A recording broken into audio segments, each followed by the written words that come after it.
CM Vijay குறித்து வார்த்தை விட்ட நயினார் நாகேந்திரன். உதயநிதியை சொன்னால் நயினாருக்கு ஏன் சுடுகிறது? அண்ணாமலை கொடுத்த நெத்தியடி. வணக்கம் நண்பர்களே. 2026 சட்டமன்ற தேர்தலுக்கு பிறகு தமிழக அரசியல் களமானது தலைகீழாக மாறத் தொடங்கியிருக்கிறது. குறிப்பாக தமிழக வெற்றிக் கழகம் முதலிடம் பிடித்து ஆட்சியை கைப்பற்றியுள்ளது. இதனால் அதிமுக, திமுக கட்சிகள் கதறிக்கொண்டு வருகின்றன. இந்நிலையில் தற்போது தமிழக அரசியல் களத்தில் திமுக, அதிமுக மற்றும் பாஜகவும் சேர்ந்து அடுத்து மெகா கூட்டணி அமைக்கும் சூழல் உருவாகி இருப்பதாக தகவல்கள் வெளியாகியுள்ளன.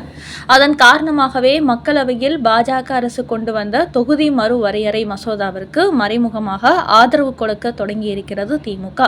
இப்படியான நிலையில் இதுவரை திமுகவை கடுமையாக எதிர்த்து வந்த தமிழக பாஜக இப்போது அவர்களுக்கு ஆதரவாக பேச தொடங்கியிருக்கிறது. குறிப்பாக நேற்று நயினார் நாகேந்திரன் முதலமைச்சர் விஜய் குறித்து பேசிய ஒரு விஷயம் பெரும் சர்ச்சையை ஏற்படுத்தியுள்ளது. சட்டசபையில் அப்பாவை எங்கு காணோம் என்று முதலமைச்சர் விஜய் பேசியதை வைத்துக்கொண்டு நேற்று தமிழக பாஜகவின் மாநில தலைவரான நயினார் நாகேந்திரன் சிலர் சட்டசபைக்கு சென்று அப்பாவை எங்கே காணும் என்கிறார்கள். அப்பாவை காணவில்லை என்றால் வீட்டிற்கு சென்று அம்மாவிடம் கேட்டால் அப்பா யார் என்று சொல்லுவார். சட்டசபையில் தேடி என்ன பிரயோஜனம்? சட்டசபையில் அப்பாவை தேடினால் எப்படி? அப்படிப்பட்ட ஆட்சிதான் தமிழகத்தில் தற்போது நடக்கிறது. எல்லாமே ஒரு கேலிக்கூத்தாக உள்ளது என்று பேசியிருந்தார். இப்படி அவர் முதலமைச்சர் விஜய் குறித்து சர்ச்சையாக பேசியதற்கு அரசியல் கட்சி தலைவர்கள் அவருக்கு கண்டனம் தெரிவித்து வருகிறார்கள்.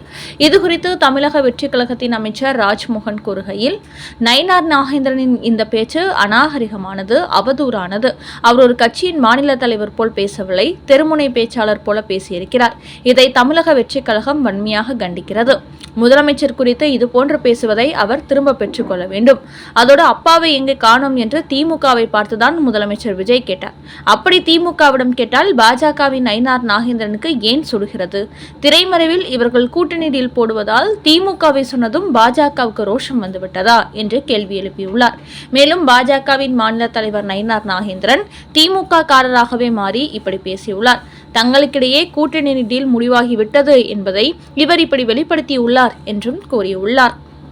அவரை தொடர்ந்து வி.த. லீடர்ஸ் அமைப்பின் நிறுவனர் அண்ணாமலை வெளியிட்டுள்ள செய்தியில், சமீப காலமாகவே தமிழக அரசியல் தலைவர்கள் தரம் தாழ்ந்து பேசத் தொடங்கிவிட்டார்கள்.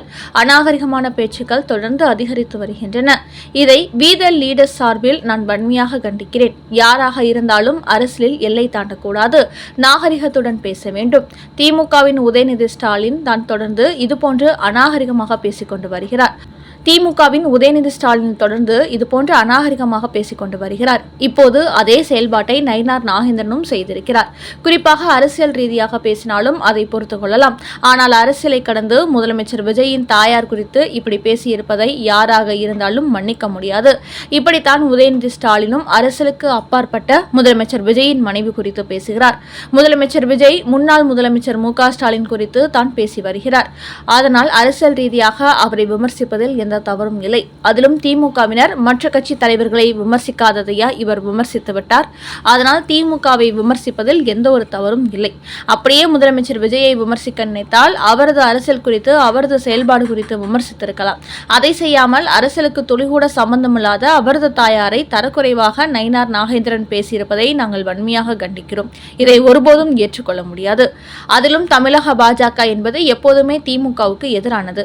அப்படி இருந்தும் கூட திமுகவுக்கு முட்டு கொடுக்கும் வகையில் இப்படி நயினார் நாகேந்திரன் பேசியிருப்பதன் பின்னணி மர்மம் என்னவோ. அந்த அளவுக்கு திமுகவுக்கும் பாஜகவுக்கும் இடையே ஒரு நட்பு பாலம் அமைந்துவிட்டது. கடந்த திமுக ஆட்சி காலத்தில் பிரதமர் மோடியையும் பாஜகவையும் மிக மோசமாக விமர்சித்த கட்சி திமுக. அப்படிப்பட்ட கட்சிக்கு ஆதரவாக நயினார் நாகேந்திரன் குரல் கொடுத்திருப்பது வெட்கக்கேடானது. இதுபோன்ற தரக்குறைவான கருத்துக்கள் 30-40 ஆண்டுகளுக்கு முன்பாகவே காலாவதியாகி போன அரசியல். இன்றைய இளைஞர்களுக்கும் வளரும் குழந்தைகளுக்கும் நாம் கற்றுக் கொடுக்க வேண்டியது இது போன்ற 3ஆம் தர அரசியல் அல்ல என்பதை இப்போதைய அரசியல்வாதிகள் புரிந்து கொள்ள வேண்டும். தாங்கள் பரபரப்பான அரசியல் செய்ய வேண்டும் என்பதற்காக அரசியலுக்கு அப்பாற்பட்டவர்களை சீண்டுவது எப்படிப்பட்ட அரசியல்? தங்கள் வீட்டிலும் தாய்மார்கள் இருக்கிறார்கள் என்பதை மனதில் வைத்துக்கொண்டு அரசியல் கட்சி தலைவர்கள் கருத்து சொல்ல வேண்டும் என்றும் கூறியுள்ளார் அண்ணாமலை. கடந்த காலங்களில் பாஜகவை எப்படியெல்லாம் திமுகவினர் மோசமான முறையில் விமர்சித்தார்கள் என்பதை நயினார் நாகேந்திரன் கொஞ்சம் பின்னோக்கி பார்க்க வேண்டும்.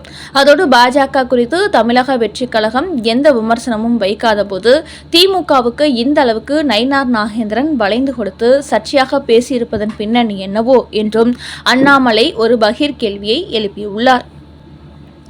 நயினார் நாகேந்திரன் மீது பெண் வழக்கறிஞர் டிஜிபி அலுவலகத்தில் புகார். இந்த நேரத்தில் பெண் வழக்கறிஞர் வர்த்தினி என்பவர் டிஜிபி அலுவலகத்தில் பாஜக மாநில தலைவர் நயினார் நாகேந்திரன் மீது ஒரு புகார் அளித்திருக்கிறார். அந்த புகாரில் தமிழக முதலமைச்சர் விஜயின் தாயாரை குறிவைத்து மிகவும் இழிவாக, அவதூறாக, மரியாதை குறைவான விமர்சனங்களை பேசியிருக்கிறார். இந்த பேச்சு ஒரு பெண்ணாகவும் தாயாகவும் மிகுந்த வேதனையை ஏற்படுத்தியுள்ளது. அரசியலுக்கு அப்பாற்பட்டு வீட்டில் இருக்கும் பெண்களை இப்படி தங்களது அரசியல் ஆதாயத்திற்காக பேசுவது வேதனையை ஏற்படுத்துகிறது. இதுபோன்ற அரசியல் கட்சி தலைவர்கள் பெண்களை இழிவுபடுத்தும் வகையிலும் பொது அமைதிக்கு குந்தகம் விளைவிக்கும் வகையிலும் பேசுவது கண்டனத்துக்குரியது. அதனால் தமிழக பாஜக தலைவர் நயினார் நாகேந்திரன் மீது காவல்துறை குற்றவியல் நடவடிக்கை எடுக்க வேண்டும் என்று அவர் தெரிவித்துள்ளார். அதனால் முதலமைச்சர் விஜயின் தாயார் குறித்து அவதூறாக பேசிய நயினார் நாகேந்திரன் மீது காவல்துறை என்ன நடவடிக்கை எடுக்கப் போகிறது என்பதை பொறுத்திருந்து பார்ப்போம். திமுக, அதிமுக, பாஜக கூட்டணியா? அதற்கு சாத்தியமே இல்லை. உடனடியாக பதிலளித்த கனிமொழி. நேற்றைய தினம் முதலமைச்சர் விஜயை விமர்சிக்க வேண்டும் என்பதற்காக பாஜகவின் நயினார் நாகேந்திரன் சர்ச்சையாக பேசிய நிலையில் திமுக, அதிமுக, பாஜக கூட்டணி உருவாகிவிட்டது.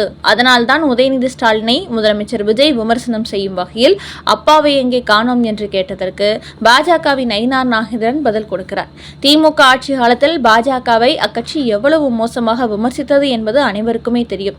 அப்படி இருக்கும்போது அந்த திமுகவுக்காக ஏன் வக்காலத்து வாங்குகிறது என்றால் திரைமறைவில் அவர்கள் டீல் போட்டுவிட்டார்கள் என்று பலரும் கருத்து கூற தொடங்கிவிட்டார்கள். இதுகுறித்து திமுகவின் எம்பி கனிமொழியிடம் கேள்வி எழுப்பப்பட்டது. அதற்கு அவர் பதிலளிக்கையில், முதலமைச்சர் விஜய் மத்திய அரசுடன் நிர்வாக ரீதியாக ஒத்துழைப்பு கொடுப்போம் என்று சுதந்திர தின விழாவில் பேசுகிறார். அதோடு இப்போது வரை அவர் மத்திய அரசை எதிர்த்து குரல் கொடுத்ததில்லை. கடந்த 3 தினங்களுக்கு முன்பாக கனிம வளம் சம்பந்தப்பட்ட மசோதா விவாதமே இல்லாமல் மக்களவையில் நிறைவேற்றப்பட்டது.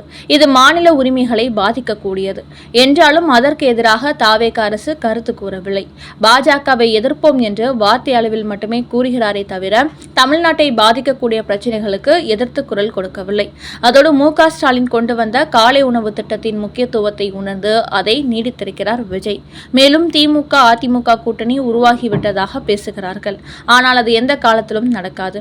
அதேபோல் பாஜகவுடன் நாங்கள் டீல் போட்டு விட்டதாக சொல்கிறார்கள். நடக்காத ஒன்றை இவர்களாக கற்பனையாக பேசுகிறார்கள். தமிழக வெற்றி கழக ஆட்சியில் தமிழ்நாடு முழுக்க பெண்களுக்கும் மாணவர்களுக்கும் பாதுகாப்பு இல்லாத ஒரு அசாதாரண சூழ்நிலை நிலவி வருகிறது. அவர்களை பாதுகாப்பதை விட்டுவிட்டு திமுக முன்னாள் அமைச்சர்களை பழிவாங்குவதில் மட்டுமே தமிழக வெற்றி கழகத்தினர் கவனம் செலுத்தி வருகிறார்கள் என்று பதிலளித்துள்ளார். திமுக கூட்டணியில் இடம்பெற்றிருக்கும் காங்கிரஸ் கட்சியினருக்கும் திமுகவின் இன்னும் ஒரு எம்பியான கனிமொழி சோமுவும் அரசியலில் நிரந்தர நண்பனும் இல்லை, எதிரியும் இல்லை என்று பகிரங்கமாக கூறினார்கள். அதே போன்றுதான் பாஜகவின் வானதி சீனிவாசனும் இதே கருத்தை கூறியிருந்தார். இதையெல்லாம் வைத்து பார்க்கும்போது திரைக்கு பின்னால் ஏதோ புதிய கூட்டணி உருவாவதையே வெளிப்படுத்துகிறது. அப்படி இல்லை என்றால் உதயநிதி ஸ்டாலினுக்கு ஆதரவாக பாஜகவின் நயினார் நாகேந்திரன் கருத்து சொல்ல வேண்டிய அவசியமே இல்லை என்பதே அரசியல் விமர்சகர்களின் கருத்தாகவும் உள்ளது.